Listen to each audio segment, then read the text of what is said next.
Mengapa orang Kristen meyakini bahwa nubuatan dalam Perjanjian Lama telah digenapi di dalam Yesus?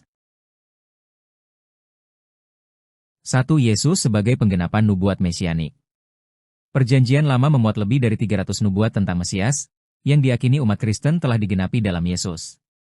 Ini termasuk nubuat tentang kelahirannya, pelayanannya, penderitaannya, kematiannya, dan kebangkitannya. Lahir dari seorang perawan. Sesungguhnya, seorang perawan akan mengandung dan melahirkan seorang anak laki-laki, dan ia akan menamai dia Immanuel. Yesaya 7 ayat 14, digenapi dalam Matius 1 ayat 22 dan 23. Lahir di Betlehem. Tetapi engkau, Betlehem Efrata, daripadamu akan muncul bagiku seorang yang akan menjadi penguasa Israel. Mika 5 ayat 2, digenapi dalam Matius 2 ayat 1. Hamba yang menderita demi dosa-dosa manusia. Dia tertikam oleh karena pelanggaran kita, dia diremukan oleh karena kesalahan kita. Yesaya 53 ayat 5, digenapi dalam Lukas 22 ayat 37, 1 Petrus 2 ayat 24. Nubuat tentang kebangkitannya. Sebab engkau tidak menyerahkan aku ke dunia orang mati, dan tidak membiarkan orang kudusmu melihat kebinasaan. Mazmur 16 ayat 10, digenapi dalam Kisah Para Rasul 2 ayat 31. 2. Yesus sendiri mengklaim penggenapan nubuat. Yesus secara langsung menyatakan bahwa dia adalah penggenapan dari nubuat-nubuat Perjanjian Lama. Dalam Lukas 4 ayat 17-21, Yesus membaca dari Yesaya 61 ayat 1 dan 2 di sinagoga dan berkata, "Pada hari ini genaplah nas ini sewaktu kamu mendengarnya." Dalam Yohanes 5 ayat 39, Yesus berkata, "Kamu menyelidiki kitab suci, sebab kamu menyangka bahwa olehnya kamu mempunyai hidup yang kekal.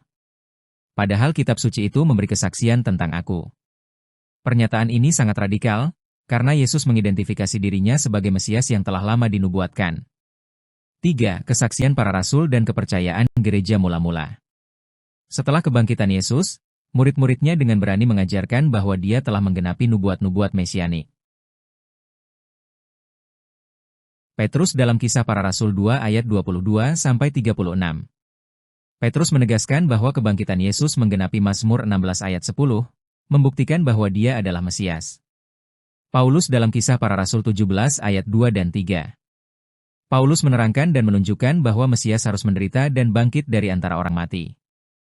Yesus yang kuberitakan kepadamu itu adalah Mesias. Injil Matius secara khusus berulang kali menulis, hal ini terjadi supaya digenapi apa yang telah difirmankan oleh Nabi. Misalnya, Matius 1 ayat 22, Matius 2 ayat 15, Matius 4 ayat 14. 4. Konteks sejarah Yahudi dan Romawi. Nubuat tentang Mesias bukan hanya gagasan Kristen, tetapi merupakan harapan yang sudah berkembang dalam komunitas Yahudi.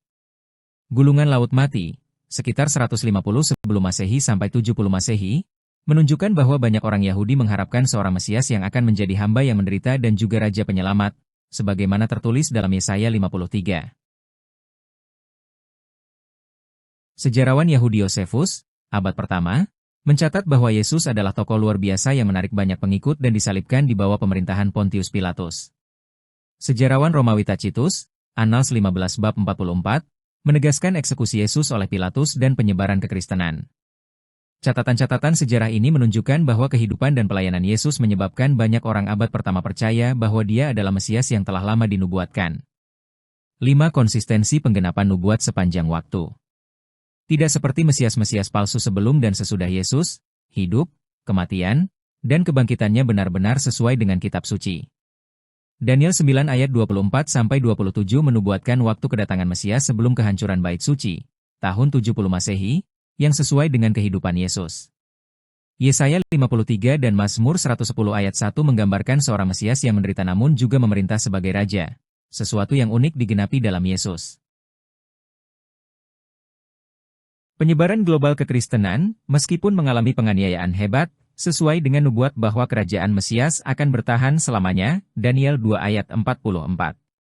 Kesimpulan. Orang Kristen percaya bahwa Yesus adalah penggenapan nubuat Perjanjian Lama karena dia memenuhi nubuat-nubuat mesianik secara spesifik.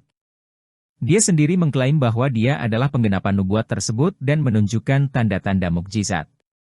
Para rasul dan gereja mula-mula menyaksikan dan mengajarkan kebenaran ini.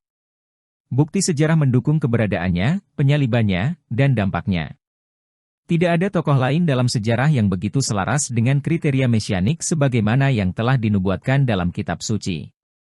Dengan demikian, keyakinan Kristen bukanlah sekadar kepercayaan buta, tetapi didasarkan pada bukti tekstual, historis, dan pengalaman rohani yang saling berhubungan.